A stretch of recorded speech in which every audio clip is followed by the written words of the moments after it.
What's up, chosen ones? It's Fearfully Made. I'm back with another quick message. So I was listening in the spirit and I'm up cleaning my living room, and I just felt led to stop and read God's laws, statutes, and commandments. As I was opening my Bible, I just looked down to the book of Proverbs. Excuse my look right now. I'm doing a video with my natural hair later on my personal channel because there's so many people that want to see what my natural hair looks like, and so I'm just like, okay, I'll just do a little video for you guys. So if you guys want to see like my natural hair look, go to Fearfully Made FM on YouTube and subscribe because I'll be posting that video later. So my son earlier was talking about talking about how he was going to take a picture of something that we just had installed in our house. And I told him, no, don't post about it or don't show your friends because, people can put word curses on it. And he goes, Mom, he just started going to church. Like, he's only 12. He doesn't know anything about witchcraft. But I was like, well, even just words with negative energy behind it could, be considered a spell. All someone has to do is say something negative with negative energy behind it, and boom, the spell is casted. That's basically what witchcraft is. This part I did not explain to my son, but sometimes witches and warlocks, in order to conjure up that energy, if they don't have any of their own energy behind it, what they'll do is like sex magic. They'll even like masturbate so that they can release that energy along with the spell. Let's say, for example, you know how somebody's jealous of somebody? The energy of their jealousy could conjure up that energy behind those word curses, right? But let's say there's a witch that's not jealous of you, right? So she doesn't really have any bad energy. She can just like speak words or whatever, but there's no energy behind those words because she's not really jealous of you, right? So what she'll do is like probably like masturbate or something, or have sex to like, cast a spell and then release the spell once she hits the climax. You know what I'm saying? To release that energy, right? So this part I did explain to my son. I said, so basically, if your friend gets jealous of whatever it is that you're trying to show him about our place, then maybe he'll speak words out of jealousy, right? He'll be like, oh, I just hope that video game system breaks because I'm jealous of it, right? Because of jealousy. Some people won't tell you if they're jealous of you, right?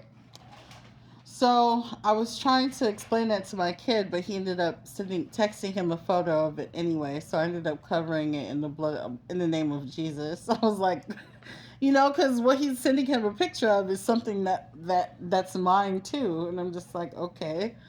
Anyways, so as I felt led, I was listening in the spirit, and somebody put a really, really, really nice curse of Deuteronomy on me, which was really sweet. And so I figured I'd read God's laws, statutes, and commandments. And I looked down to the book of Proverbs, and I was led to read Proverbs chapter 2, verse 11. I was led to read Proverbs chapter 2, verse 11.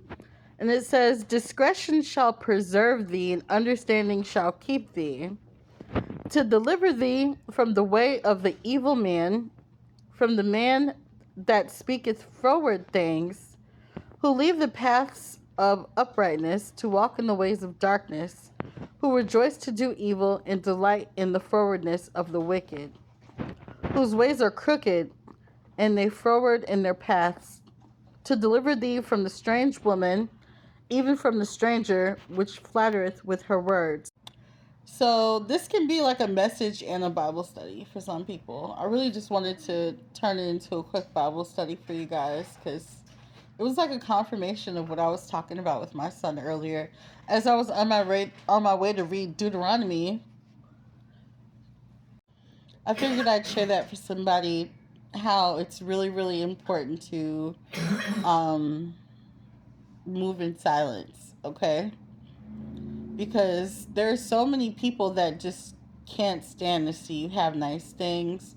They can't stand to see God moving in your life. They can't stand to see you happy. They don't want you to be successful, okay? They just, I learned that the hard way a long time ago. I had a clothing store and I made $30,000 in the first 15 days. Um, Facebook Marketplace invited my website to be on their.